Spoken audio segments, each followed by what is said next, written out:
கவின் கடந்த 5 நாட்களா தமிழ்நாடு முழுக்கவே மிகப்பெரிய அதிர்ச்சியும் அதிர்வலையும் ஏற்படுத்தின ஒரு பெயர். சரியா ஒரு மாசத்துக்கு முன்னாடி சிவகங்கை அஜித்குமாருடைய கஸ்டோடியல் டெத், ரிதன்யா வரதட்சணை கொடுமையால தன்னுடைய உயிரை மாய்ச்சிக்கிட்டது அப்படின்னு இந்த 2 விஷயங்கள் ஒட்டுமொத்த தமிழ்நாட்டையுமே உலுக்கி எடுத்துச்சு. அந்த மரணங்கள் ஏற்படுத்தின வலி அண்ட் சோகமே இன்னுமே மறையல.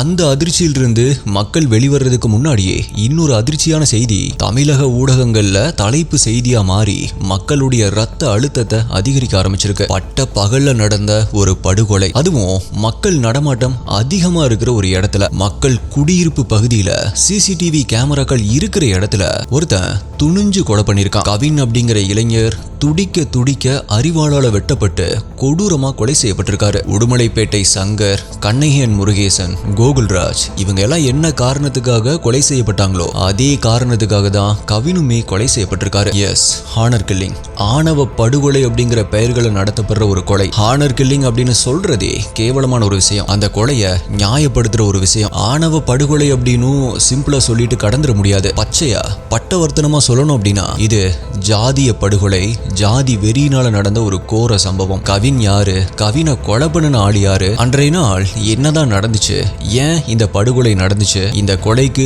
பின்புலமா இருந்தது யாரு, இந்த வழக்கு இப்ப எந்த நிலைமையில் இருக்கு, காவல்துறையும் கவர்மெண்ட்டும் என்னென்ன நடவடிக்கைகள் எடுத்துட்டு இருக்கு, இந்த வழக்குல பாதிக்கப்பட்டவங்களுடைய தரப்புல என்ன சொல்றாங்க, கவினுடைய காதலி என்ன சொல்லியிருக்காங்க அப்படிங்கிற விஷயங்களை தான் இன்னைக்கு வீடியோல நம்ம டீடைலா பார்க்க போறோம். நீங்க பார்த்துட்டு இருக்கிறது சரவணன் டிகோட்ஸ். நான் உங்கள் சரவணன். வாங்க இன்னைக்கு வீடியோக்குள்ள போலாம். அது ஜூலை 27, 2025 சென்னை துரைப்பாக்கம் பகுதியில் இருக்கிற டிசிஎஸ் கம்பெனில சாஃப்ட்வேர் இன்ஜினியரா வேலை பார்த்துட்டு வந்த 27 வயசான கவின் செல்வ கணேஷ் வீக்கெண்ட் லீவ் அப்படிங்கறதால தூத்துக்குடி மாவட்டத்தில் இருக்கிற ஆறுமுகமங்கலம் அப்படிங்கிற தன்னுடைய சொந்த ஊருக்கு வர்றாரு. அப்படி ஊருக்கு வந்தவரு தன்னுடைய தாத்தாவுக்கு உடம்பு சரியில்லை அப்படிங்கறதால அவரை கூட்டிட்டு திருநெல்வேலியில் இருக்கிற ஒரு தனியார் சித்தா ஹாஸ்பிட்டலுக்கு போறாரு. ஹாஸ்பிட்டலுக்குள்ள அவருக்கு ட்ரீட்மெண்ட் போயிட்டு இருக்கு. அப்ப கவின் ஹாஸ்பிட்டலுக்கு வெளியே நின்னு போன் பேசிட்டு இருக்காரு. அங்க சடனா பைக்ல வந்த ஒரு நபர், உன்கிட்ட கொஞ்சம் தனியா பேசணும், என்னோட வீட்டுக்கு வா அப்படின்னு சொல்லி கூப்பிடுறாரு. அப்படி அங்க வந்த அந்த பையன் ஏற்கனவே கவினுக்கு தெரிஞ்ச பையன் தான். அது மட்டும் இல்ல,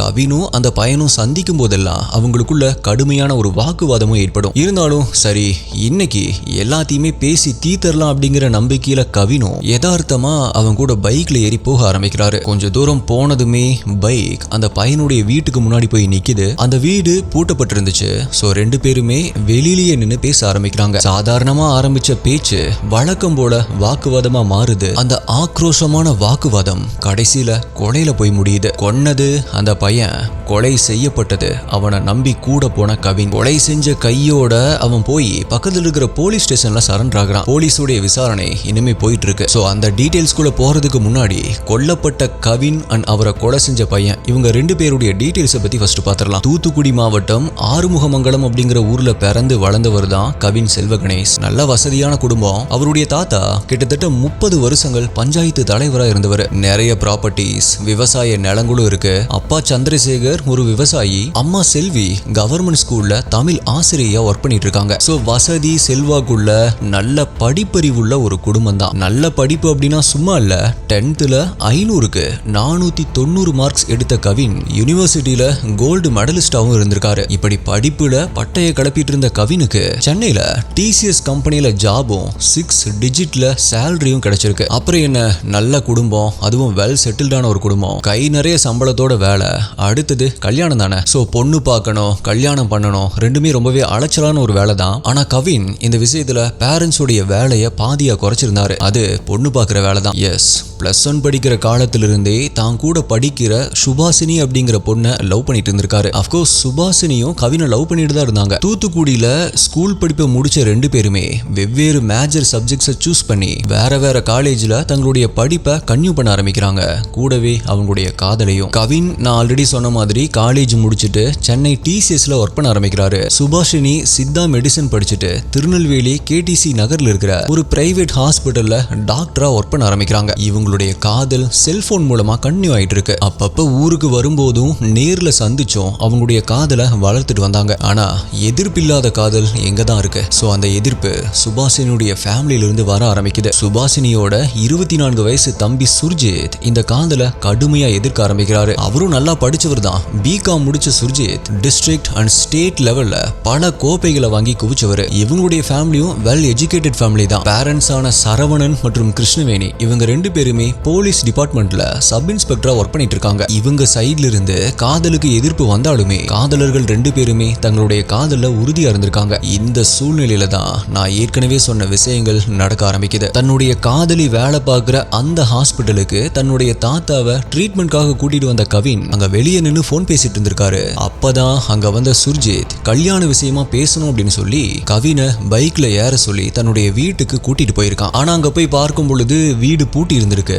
சோ பொய் சொல்லி தன்னை கூட்டிட்டு வந்திருக்கான் அப்படிங்கிறது தெரிஞ்சப்பவே கவின் கொஞ்சம் உஷாரா இருந்திருக்கணும். ஆனா சின்ன பையன் தானே அப்படின்னு அலட்சியமா இருந்திருக்கலாம். அப்படி இருக்கும் பொழுதுதான் சுர்ஜித் கவின் கிட்ட உனக்கும் எங்களுடைய ஃபேமிலிக்கும் செட் ஆகாது, என்னுடைய அக்கா கூட இனிமேல் பேசாத அப்படின்னு கவின் கிட்ட ஆர்கியூ பண்ண ஆரம்பிக்கிறான். ஆனா கவின் தன்னுடைய காதல்ல உறுதியா இருக்கிறது தெரிஞ்சதும் கோபத்துடைய உச்சிக்கே போன சுர்ஜித் அவனுடைய பைக்ல மறைச்சு வச்சிருந்த மிளகாய் பொடி எடுத்து கவினுடைய கண்ணிலேயே போட்டிருக்கான். இதனால சடனா அதிர்ச்சியான கவின் என்ன நடக்குது அப்படின்னு ரியலைஸ் பண்ணி சுதாரிக்கிறதுக்கு முன்னாடியே பைக்ல மறைச்சு வச்சிருந்த அருவாளை எடுத்து கவினுடைய கழுத்திலேயே வெட்ட ஆரம்பிச்சிருக்கான். என்னதான் சுர்ஜித் கவினுடைய முகத்துல மிளகாய் தூளை கொட்டி இருந்தாலும் கவின் கண்ணாடி போட்டிருந்ததால அவருடைய கண்ணுல பெருசா மிளகாய் தூள் படல. சோ சுர்ஜித் கிட்ட இருந்து தப்பிச்சு ஓடுறதுக்கு முயற்சி பண்ணிருக்காரு. ஆனாலுமே விடாத சுர்ஜித் அவரை ஓட ஓட விரட்டி அவருடைய கழுத்திலையும் முகத்திலையும் வெட்டி அவரை சாச்சிருக்கான். இந்த கொடூர தாக்குதல்ல கவின் சம்பவ இடத்திலேயே துடி துடிச்சு இறந்து போயிருக்காரு. அவருடைய அலறல் சத்தத்தை கேட்டு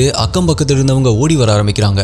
உடனடியா சுர்ஜித் தன்னுடைய பைக்ல அங்கிருந்து தப்பிச்சு ஓடி ரத்தம் படிஞ்சிருந்த அருவாளோட பாளையங்கோட்டை போலீஸ் ஸ்டேஷன்ல போய் சரண்டர் ஆயிருக்கான். இப்ப உடனடியா சம்பவ இடத்துக்கு வந்த போலீஸ் கவினுடைய உடலை கைப்பற்றி திருநெல்வேலி ஜிஹெச்சுக்கு அட்டாப்சி பண்றதுக்காக அனுப்பி வச்சுட்டு அவங்களுடைய ரொட்டீன் ப்ரொசீஜரை ஸ்டார்ட் பண்ண ஆரம்பிக்கிறாங்க. இந்த கொலையுடைய கொடூரம் தெரியணும் அப்படின்னா அட்டாப்சி ரிப்போர்ட் என்ன சொல்லுது அப்படின்னு பார்த்தாலே போதும். அட்டாப்சி ரிப்போர்ட் கேட்கிறவங்கள அலற வைக்கிற ஒரு ரிப்போர்ட்டா இருக்கு. 48க்கும் மேற்பட்ட இடங்கள்ல வெட்டு காயங்கள் இருக்கு அப்படின்னும் தலை அப்படியே பிளந்து மூளை சிதற அளவுக்கு வெட்டியிருக்கான் அப்படின்னு தெரிய வந்திருக்கு. மேலும் முதுகுல எக்கச்சக்கமான காயங்கள், பிரைவேட் பார்ட்லயும் வெட்டு காயம் இருந்திருக்கு. இப்ப இந்த கொடூர கொலையை பத்தி கேள்விப்பட்ட கவினுடைய ஃபேமிலி மெம்பர்ஸ் துடிச்சு போக ஆரம்பிக்கிறாங்க. கவினுடைய ஊர் மக்களும் கொதிச்சு போய் போராட்டத்துல குதிக்க ஆரம்பிக்கிறாங்க. அக்கம் பக்கத்துல இருக்கிற கிராம மக்களும் சேர்ந்து சாலை மறியலும் பண்ண ஆரம்பிக்கிறாங்க. அதான் கொலை பண்ணவன் சரண்டர் ஆயிட்டானே, அப்புறம் எதுக்காக மக்கள் போராட்டம் பண்ணணும் அப்படின்னு தோணுது இல்லையா? அதுக்கு காரணம் சுர்ஜித்துடைய பேரண்ட்ஸ் அவனை தூண்டி விட்டதால தான் அவன் கொலை பண்ணிருக்கான். சோ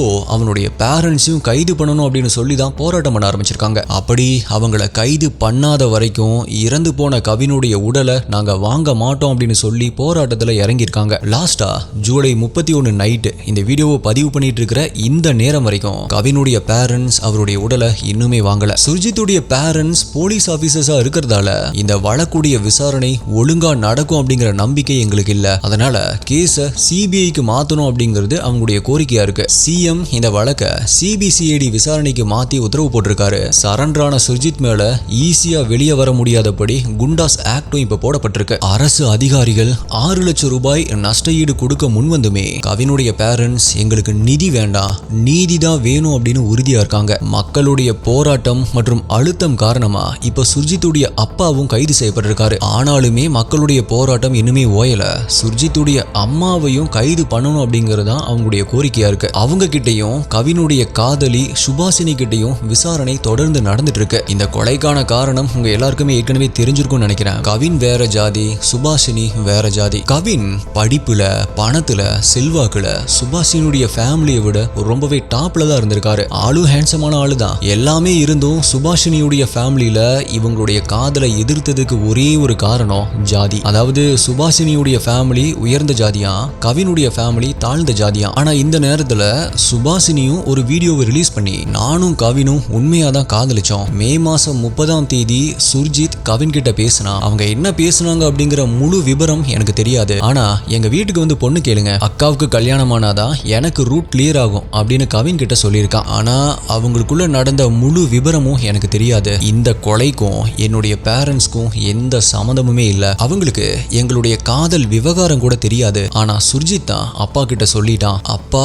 என்ன லவ் பண்றியா அப்படின்னு கேட்கும்போது நான் இல்ல அப்படின்னு சொல்லிட்டேன். ஏன்னா அந்த டைம்ல கவின் ஒரு 6 மாசம் டைம் கேட்டிருந்தான். அதுக்கப்புறமா வீட்டுல சொல்லிக்கலாம் அப்படின்னு இருந்தோம் அப்படின்னு இப்ப சொல்லியிருக்காங்க. இப்படி சுபாஷினி வெளியிட்டு இருக்கிற அந்த வீடியோல இந்த விஷயங்களை அவங்களா சொன்னாங்களா, இல்ல அவங்களை இப்படி பேச சொல்லி யாராவது சொல்லி கொடுத்தாங்களா அப்படிங்கிற விஷயம் அவங்களுக்கு மட்டும்தான் வெளிச்சம். இந்த கொலையை தானாவே முடிவு பண்ணி செஞ்சானா இல்ல மற்றவங்க தூண்டுதல்னால செஞ்சானா அப்படிங்கிற இந்த விவரங்கள் எல்லாமே போலீஸுடைய விசாரணை முடிவுல தான் நம்மளுக்கு தெரிய வரும். சுபாஷினியுடைய பேரண்ட்ஸ் தூத்துக்குடியில ஒர்க் பண்ணிட்டு இருக்கும் பொழுது அங்க ஒன்னா படிக்கும் பொழுது ஆரம்பிச்ச சுபாஷினி மற்றும் கவினுடைய காதல் கிட்டத்தட்ட 10 வருஷங்கள் நீடிச்சும் கடைசியில நிறைவேறாத ஒரு காதலா ஜாதி அரக்கனுடைய வெறித்தனத்துக்கு பலியாகி இருக்கு. எனக்கு என்ன ஆச்சரியம் அப்படின்னா 2K கிட்ஸ் வரைக்குமே இந்த ஜாதி வெறி எப்படி ஊடுருவி இருக்கு அப்படிங்கிறது தான். எவ்வளவோ டெக்னாலஜிஸ் டெவலப் ஆயிட்டு இருக்கு. மனுஷனுக்கு இருக்கிற 6 அறிவு பத்தாது அப்படின்னு 7ஆம் அறிவா ஏஐ வந்து இப்ப உலகத்தையே மாத்திட்டு இருக்கு. டெக்னாலஜி வளர்ந்துருச்சு,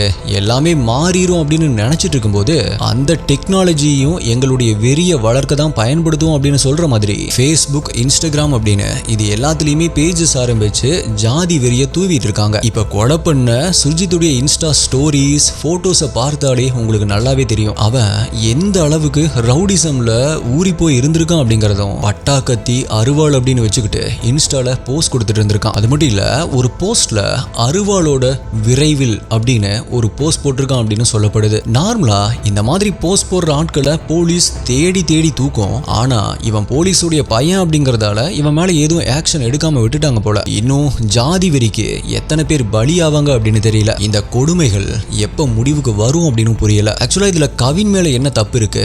நல்ல படிப்பு இருக்கு, மெரிட்ல பாஸ் பண்ணிருக்காரு, யூனிவர்சிட்டியுடைய கோல்ட் மெடலிஸ்ட், நல்ல வேலை, கை நிறைய சம்பளம், இப்படி தன்னை நம்பி வர்ற பொண்ணை கடைசி வரைக்குமே கண்கலங்காம பாத்துக்க வேண்டிய எல்லா தகுதிகளுமே அவர்கிட்ட இருக்கு. பிறப்புக்கும் எல்லா உயிருக்கும் அப்படின்னு சொன்னதும் தமிழன் தான். ஜாதிகள் இல்லையடி பாப்பா அப்படின்னு பாடுனதும் ஒரு தமிழன் தான். ஜாதி பிரிவினைகளை சொல்லி அடிச்சுட்டு சாகுறதும் அதே தமிழன் தான். எனக்கு என்னன்னா அவ்வளோ ஜாதி வெறி இருக்கிறவங்க என்னுடைய ஜாதிகாரனுடைய வயல்ல விளைஞ்ச அரிசியை தான் நான் சாப்பிடுவேன், அவன் தச்ச சட்டையை தான் நான் போடுவேன், அடிபட்டு ரத்தம் தேவைப்படும் போது கூட என்னுடைய ஜாதிகார ரத்தம் தான் எனக்கு வேணும், என்னுடைய ஜாதிகார டாக்டர்ஸ் மட்டும்தான் என்னை ட்ரீட் பண்ணணும் அப்படின்னு சொல்ல முடியுமா? கொஞ்சம் யோசிச்சு பார்த்தா இது எதுவுமே சாத்தியம் இல்லை அப்படிங்கிறது புரியும். ஆல்சோ ஒரு எஸ்சி பையனை தன்னுடைய வீட்டுக்குள்ள ஒருத்தனா ஏத்துக்க முடியாத ஜாதி வெறி பிடிச்ச ஆண்கள் அதே ஜாதி பெண்களை சீரழிச்சிருக்கிற கதைகள் ஏராளமா இருக்கு. அப்ப எங்க போச்சு அவங்களுடைய ஜாதி வெறி? அப்படி பண்ணும் பொழுது அவங்கள தொடும் பொழுது தீட்டு இல்லையா? இதையும் கண்டிப்பா ஒரு நாள் இந்த சமூகம் உணரும். அந்த நாள்